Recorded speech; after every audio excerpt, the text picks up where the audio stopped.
Bonjour, je suis Saint-Ov Benjo, porte-parole de la direction de la diplomatie nationale d'Israël, ici pour vous fournir des mises à jour quotidiennes et des nouvelles en français.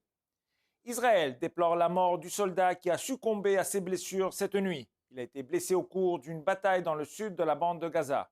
Avec sa mort, le nombre de soldates et soldats tombés au combat depuis le début de la bataille terrestre s'élève à 235. Nous saluons sa bravoure et embrassons sa famille. Le soldat s'est battu pour atteindre les objectifs qu'Israël s'est fixés au début de la guerre, démanteler le Hamas et ramener tous les otages chez eux.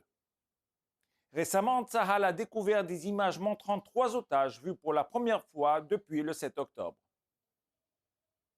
Dans cette vidéo, on voit la mère Shiri Bibas et ses 2 jeunes enfants encerclés par des hommes armés dans la bande de Gaza, quelques heures après leur enlèvement par des terroristes du Hamas le 7 octobre.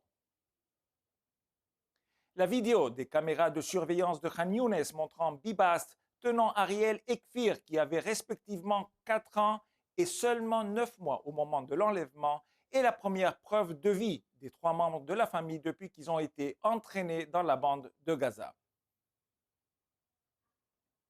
Le père Yarden a été enlevé séparément et toujours détenu à Gaza. L'organisation terroriste l'a torturé en captivité et l'a fait croire que ses fils Kfir et Ariel et sa femme bien-aimée Shiri ont été tués.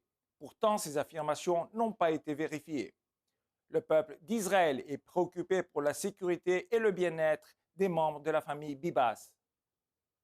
Le Premier ministre Benjamin Netanyahu s'est exprimé sur les images et a déclaré dans un communiqué: We will bring these kidnappers of babies and mothers to justice.